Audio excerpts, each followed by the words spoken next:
I started looking for trouble. I started to kind of mask my fear with aggression. I was a scared kid in a new environment, and the way I kind of looked at things was, if I overcompensated. This is gonna hurt. It's time for the Suffering Podcast.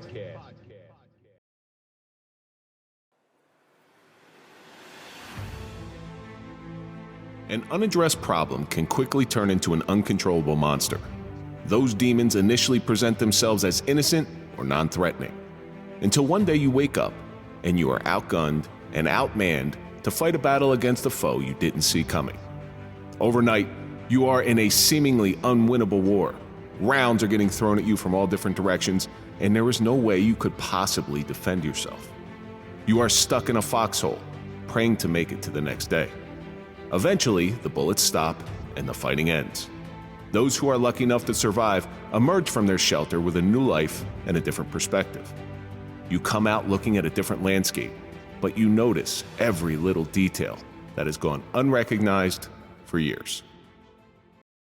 I'm Kevin Donaldson here with Mike Falaise, and welcome to the Suffering Podcast. If you're a fan of overcoming adversity and overcoming suffering, then we're for you, because that's what we do here and that's the stories that we highlight. So do me a favor, hit that like button, subscribe to the channel, please comment, ring the bell so you can get notified of all of our new content, and now you can join. Follow us on all social media so you can find out what we're up to. On this episode of the Suffering Podcast, we have another friend of Just In Case. We have another friend of another friend. Another friend of another friend. It's how this world goes. He's not a Hoboken connection, though, is he? And that's the Jerzey Mike, to talk about the suffering of Jerzey Mike. See, I thought this was Jerzey Mike subs. Yeah, he didn't bring us anything. Now he didn't bring nothing. They got great gluten-free rolls, too. Thank you for coming in. Thank you for having me. Really appreciate it, because you went down this whole journey right now that we're going to get into. Nearly cost you your life. That's right. Before we get into anything, let's throw a big shout out to our marquee sponsor. That's Toyota of Hackensack. We don't trust anybody as police, but we do trust them. So go to toyotahackensack.com and let them find you a car. Your father's still running. My father's still. Well, I don't know. We're going to do a weekly Update on my father. Mr. Falaise check on whether his car is still running. You know, I talk to him all the time, but I haven't seen him, so I don't know if he's still driving or not. His car may be wrapped around a tree, and I don't know yet. Maybe he's afraid to tell you. Exactly. So Mike. Hey, Mike, I need another car. Could you call Yeah. a guy for Toyota? So, Mike, each week we take a question from our audience. This week's question comes from Sticky Fingers. Oh, boy. Oh, boy. Did we just have this conversation before? I love the names on social media. It says, what is your life's motto? So if at the end of your journey, you're going to be known for something, what would you like to be known for? What would be your motto after you move on? Probably this tattoo I got after getting sick that says "More life, more love." That's not bad. Yeah, It's deep. That's not bad. because that's all I'm looking for after my near-death experience. You know, you're moving. We all got an expiration date, right? That's right. You're moving through, and then, but life is one thing. But if you don't have the love, what's the point? But we don't know our expiration date, so it's like we don't have a countdown. It's a guessing game. Yeah, without It's a doubt. guessing game. Mike, what do you think? Mike Falaise. So we're gonna have to go Jerzey Mike, and just regular Mike. So you're just Jerzey Mike. That's cool. We'll just call him Jersey. Jersey. You know, I mean, you know what it's like to come. Both of you know what it's like to come close to dying. I vowed the day of my incident to live every day like it's fourth and goal. I'm going to go for it. If I want to do something, I'm going to do it. I'm not dying to live. I'm living to die. I'm going to live. I'm going to take everything out of every day. I don't want to go through life with regrets. I don't want to go through life with what ifs. I want to go through life with I dids. Could you hurry that process up? And listen, it's not too far away to believe. But I recently had a conversation with somebody, and if you had a 15-minute layover in an airport with anybody, how would you spend that 15 minutes? Frank Sinatra. Frank, 15-minute layover. What would you do? Would you talk to him? Would you hug? Would you embrace? Would you make love? What would you do? You know, you only have 15 minutes, and if you lived your life like you were in a 15-minute layover, you know, life would be pretty good. Yeah, it would.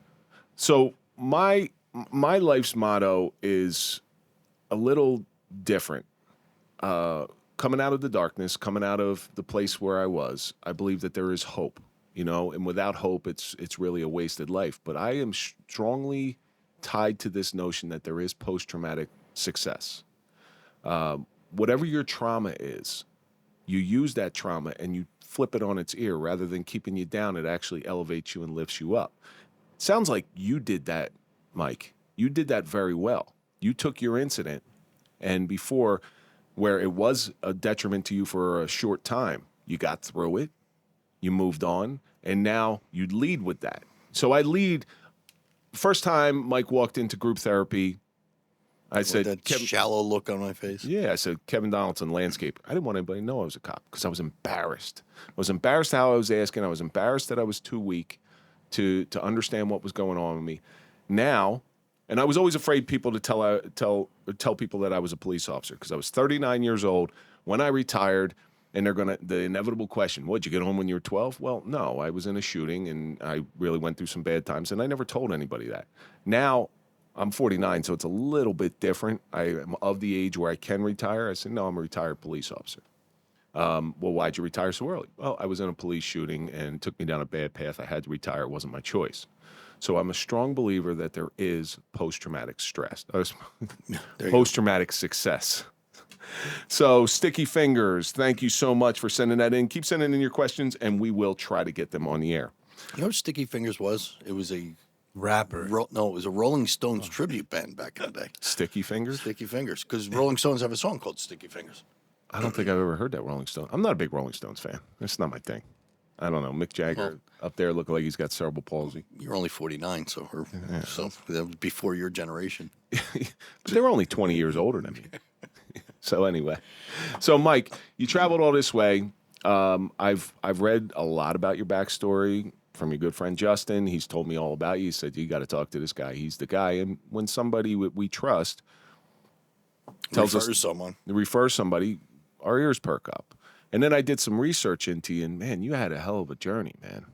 I'm very thankful that, we spoke on the phone for a little bit. I think you were at work. Mm-hmm. So I don't know how open you could be, but we're going to get into it. So why don't you tell our audience, I know enough about you. Why don't you tell our audience a little bit about yourself? Where'd you grow up?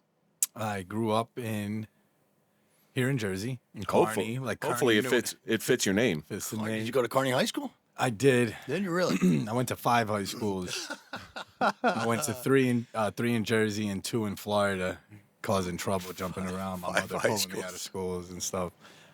That's enough right there. We can end the show with that. I went to the suffering of 5 high schools. 5 high schools. 5 high schools. Poor teachers. I loved being the new kid. Everywhere I went. You get to reinvent yourself. You meet more friends. That's right. More friends and reinvent yourself. Let everything that you fucked up go. Nobody knows. Did you ever see that movie, The New Guy? So The New Guy, that's the greatest movie in the world. And I tell my kids that all the time. I'm like, when you go to a new school, when you go to college, you can be anything you want to be. That's right. Nobody really knows unless you go to school locally. Nobody knows who you are. Nobody knows where you've been or what you've done or what you've said. If you said something stupid, it's gone. You can reinvent yourself. Yeah, I was born and raised right next door. I was born and raised in North Arlington. Oh, man. I'm right there at the border on Route 7. Oh, really? Right by on Belleville Pike. Arlington down there. Yep. The only thing I know in Kearney is Piper's Cove. It's the only thing. Yeah. It's some Scottish. I don't even know if it's still there. Yeah, well, you got the Scots Club, you got Piper's Cove, right. You got all those different. It's same thing like Crudell down in Harrison. Harrison has a bar like every block.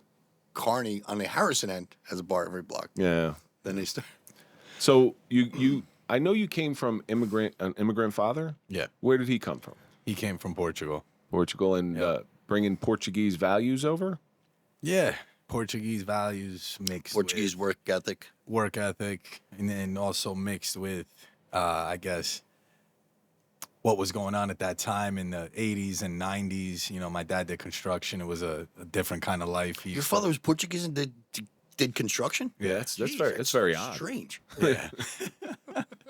Just for everybody's knowledge, every laborer on every union construction crew is Portuguese. That's right. Is Portuguese. Yeah. And we had this whole conversation before. That's why we're bringing it up. My dad was a union bridge painter and did his work. I don't know. I guess the way it was done back then, guys would go to work, and it was very systematic with the bar. I rarely saw my father. If I caught him, it was maybe on a weekend at like 11, 12, him getting up and and headed out. Wow. For the most part, on the weekdays, he'd be getting home 12, 1 o'clock, 2 in the morning. Getting up at 5 to go to work. Yeah, he'd maybe get 3, 4 hours of sleep. Some nights not come home. You know, it's amazing that you're in the construction industry now, and your father was in the construction industry. What I know about first-generation immigrants is they never want their children to follow in their footsteps. They work their ass off so their children don't have to. Was that ever put into you?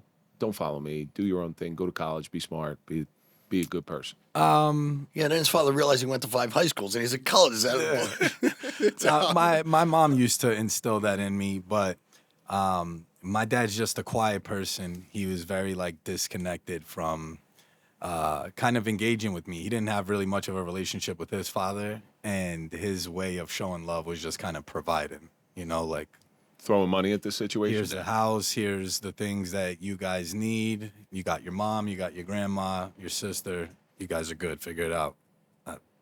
This is everything I got. Did you ever try to connect with him? Yeah, You did? yeah, multiple times. And what was the response? He was just too busy. He was too busy doing his own thing. I think he felt like he was doing the best he can. And now that I'm older, I look back, I know he was. Is he still with us? Yeah. He's still with us? Yeah. And have you ever gone back and revisited that? Yeah, I have. He's just not very vocal about his emotions and feelings. He's a very, very quiet guy. I'm going to give you the best Portuguese story. And his son is actually a police officer in the town that I work in. So he was a laborer, all right? And I didn't think the guy spoke English. No. I'm telling you, I didn't think he didn't speak one word. Well, they were cleaning up the road after the day, and 2 girls drive by in a convertible, and there was dust everywhere, and the girls start yapping.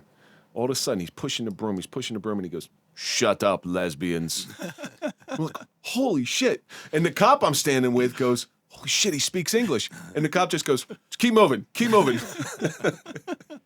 was the greatest story ever. But they're hardworking people. They love the opportunity in this country from what I know of them. But, I'm sure working 15 hours a day wasn't their idea of the American dream. No. Yeah. But they work their asses off. That's what we want in this country. Yeah. We don't want these people that are living off the system. We want people that want to come here and actually love the country and work their ass off for this country. Well, did you think your father, that was his love language? That was his love language, yep. It's just providing. Just providing. And he doesn't know how to read or write in English. He dropped out of school in 6th grade when he got over here and went right to work. And that was, that was his thing, was work and being out there. He enjoyed it. There's a lot to say for someone like that, though. They did the best they could, like you said. But how did it rear its head in your youth? And fatherless. You're basically fatherless. Yeah. You have a father, but you're fatherless. Yeah. How did it rear its head? You said you were in 5 high schools, so I don't think it turned out too well. No, it didn't. I'd say right around, puberty, 13, 7th grade.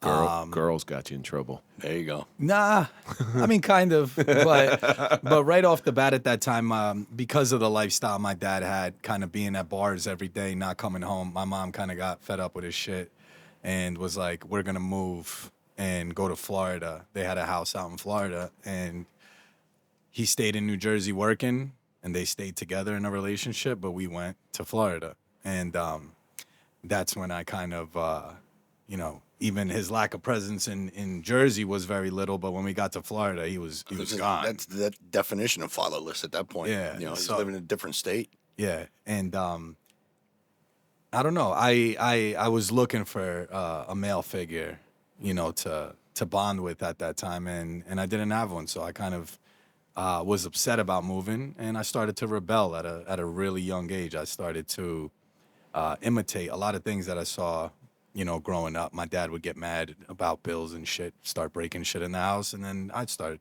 doing that at 13 when I was frustrated, punching holes in walls and all that kind of shit. And ass whoopings didn't work very much anymore. When I hit puberty, my mom, she did her best. She tried. She tried her best, and she did well till I was just too big. She couldn't really control me anymore. First time your mother punches you or hits you in the arm or hits you with a spoon or a stick or a broomstick or something, and you laugh. Yeah, Like, that's when you realize this doesn't hurt anymore. That's when you look at the look on your mother's face, like, oh, it's over. I'm done. It's over. And then what are you going to do as a parent? Like, you're a parent now. Yeah. What do you do as a parent when your kid no longer, because there is a healthy amount of fear. I'm not saying you got to beat the shit out of your kids. I don't even hit my kids, but there's a healthy amount of respectful fear. Yeah. And once that's gone, now what? Now how do you control them? Yeah. What are you going to say? You're not going to, well, you're not going to do that. You said, well, you're not going to eat. So what did your mother do? She tried communication, talking to me, you know. My mom was very, very engaged and very loving all the time. We had a really good relationship. Just out of the issues she would have with my dad, she would always like come crying to me about the things going on with them, and so we had a big bond. She probably like overcompensated with you for the love that she didn't have with her husband. Yeah. You know, now she brought that love on to her children. Yeah, 100%. And Was she Portuguese as well? Brazilian. Brazilian? Yeah. Ooh. At least she wasn't Puerto Rican, right, Andrew? Ooh.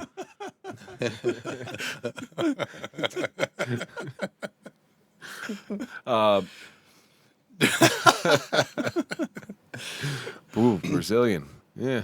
They're tough people. So you come from good stock, like good Yeah, tough no kidding. stock. And then what was some of the ways that you rebelled? I started looking for trouble.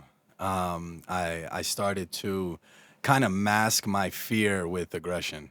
You know, I was a scared kid in a new environment, and the way I kind of looked at things was, you know, if I overcompensated, You could hide it? yeah. Or is if it really, or is it like make a name for yourself? Like, he's a badass. You know, we're not gonna fuck with this guy.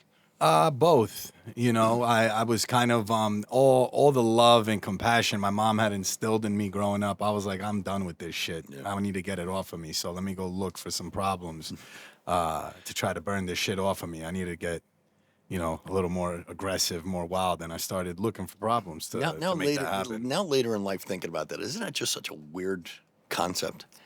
You know, I'm gonna go look for trouble. Well, Yeah. So the overcompensation thing I get, because males will do this to this day. They'll overcompensate. They'll tell you how many women they slept with, or they'll get a brand new car, usually a sports car. They overcompensate because they're hiding something. There's a hole in them that they're trying to fill. That's right. Penis envy. Yeah. Well, cops do it. Cops do it all the time. You know, what's a cop do? You know, he goes out when he's dissatisfied with his job or his life. He's got a hole inside him. He goes out and gets a girlfriend. And when that doesn't work, he tries to get promoted. And that doesn't work, and it's a vicious cycle until they find something to fill that hole. But eventually, they do overcompensate. So, what are some of your overcompensation? What you said you got aggressive fights? Yeah, I was a quiet kid. You know, I was quiet. I didn't look. It's not like I was looking for problems, but when they came, I always, you know, blew up and overcompensated in that way. 8th grade, I started drinking the end of that year, and went from a drastic place in Florida of drinking to cocaine, like really fast. You went right from you went hard. Yeah, it was Florida. It was like coke was like it was like smoke a joint and it was like, hey, there's coke. And you know, Florida, we were doing it young. It was everywhere. And then you never sleep, and you can be more productive, And you could drink, and you could drink more. yeah. Yeah, you could drink more. Like, I was never a fan of alcohol at that age. I hated the fucking taste. I hated the way it made me feel. I used to be at parties kind of, I'd do blow and like dump the alcohol out in the fucking bathroom. Leave my beer can somewhere and just enjoy being coked up. You know, it's fun. My father used to say, "I hate cocaine. I just like the smell of it." My father, coming from him, that's funny. Where is this cocaine coming from? You're in 8th grade. You don't have the money for coke, and you're talking mid 80s, right? No, this was I was born in '84, so this Holy was, shit! this was like Yeah, I graduated 90, high school in '84. Yeah. This might have been like 90, 97, 98. Oh wow! Around So you're that not time. even getting like good George Young coke or anything like that. I don't know. It was seemed pretty good back then. Yeah. Yeah. Well, you're only 13. Anything feels good. Yeah. I So, mean, do you know who George Young was? No. So, do you ever see the movie Blow with Yeah. Johnny Depp? Yeah. By the way, totally misleading title. I watched the whole damn thing and none of that, by the way. So, I just want, same thing when I watched the movie Snatch. It was just fighting. But There was that movie Boobs, too, and it had nothing in it. Nothing. But that movie Blow, George Young, he controlled, I think, at one point, like 75% of the cocaine that came into the U.S. And then, he just fell apart. But, where I'm trying to figure out where in the late 90s the cocaine, I guess it was Escobar? No, Escobar was killed in the early 90s, right?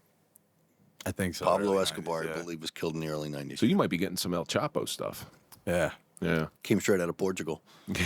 I'll tell you what, when I finally got to New Jersey, the shit here sucked. It was a little better there. You're telling me. It's filled with baby formula and all sorts of different byproducts. So cocaine's your thing.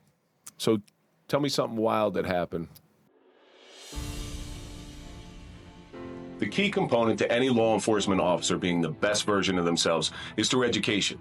Sherry Alsop is a leader in providing that education to police agencies, preparing them for the all too frequent dealings with sexual assault victims. You've seen Sherry on episode 169 of the Suffering Podcast. She survived incest and almost daily sexual assault, so she comes from a place of experience and true understanding. Sherry has the intelligence, commitment, and compassion to open the eyes of those on the front lines, while providing the tools to effectively deal with a difficult situation.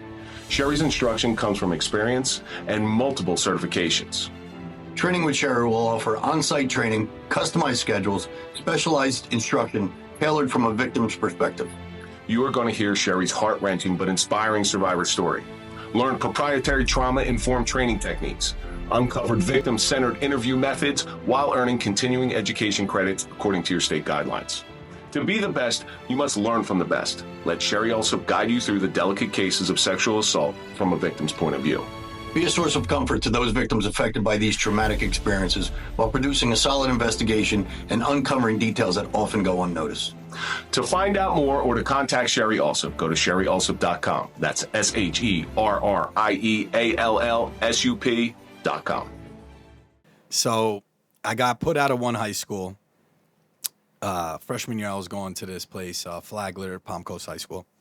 And I got pulled out of there. My mom was like, you're done going over here. I was getting in trouble, partying, doing all that shit. She'd find me with like bags of blow coming in the house and my sock. And she's like, I'm going to put you in a Catholic school in Daytona Beach. And she's like, your mom didn't know. That's a bad move. It was the worst fucking move she could have made. Now you're asking where the coke came from? The priest. That was a bad move. But she thought in her head, she's like, I'm going to put you in this Catholic school in Daytona Beach and get you away from all these kids. And when I got there, now I was around kids with money, had a lot more money than the ones in the public school. And I realized that fast. And I was best friends with this kid, Josh, at the time. He was like the all-star little quarterback. It was our sophomore year. And it was an old hotel made into a Catholic school. So all the kids would leave their backpacks out in this locker area that was kind of outside. And at lunchtime, we'd go through everyone's backpacks and take whatever we fucking could. We'd just pretend it was our backpack. Go to the locker, grab it, go to the bathroom, take shit out. One day, one of Josh's friends saw me going through his girlfriend's backpack and freaked the fuck out. We got in a fist fight there. I got sent home, expelled. Suspended. And I went on AOL, and this kid hit me up on AOL talking shit, and I was talking shit back. And I'm like, you know what, motherfucker, I'm going to kill you. When I see you, I'm going to kill you. All the shit that was going back and forth. And this was a little bit after Columbine. So after I wrote that in an instant message to him, he had apparently printed it out and sent it to the school. And the fucking feds show up at my door in like SWAT gear. It was like a SWAT team showed up and all geared up, guns, helmets and vests and shit, banging on the door. And I was watching Boy Meets World with my sister. Had no fucking idea what was about to happen. And they stormed through the house and Baker acted me because I made a threat to kill another kid online. Because when I went to high school, and I'm sure I told a lot of people I was going to kill him. I didn't mean it Yeah. I mean it verbatim. But we Same didn't, thing. we didn't have internet back then. Right. So it was like, I'm going to kill you, motherfucker. That's how I You know, said it. I'm going to beat your ass. Yeah, that's it. But after Columbine, so I remember Columbine very well, Yeah. and things changed. Like you're like, I had never heard of anything like that. Yep. I never heard of Columbine Well, back then. you remember when Columbine first happened? You're like, kids did what? Yeah. It was the most insane thing in the world to me. Because we grew up saying we're going to kill you. Yeah. You know, I'll kill you. I'll kill you, motherfucker. Yeah. You know, but now they take it literally. Now, are you getting in juvie? No, they brought me to be mentally evaluated at Daytona Beach mental for psych ward facility.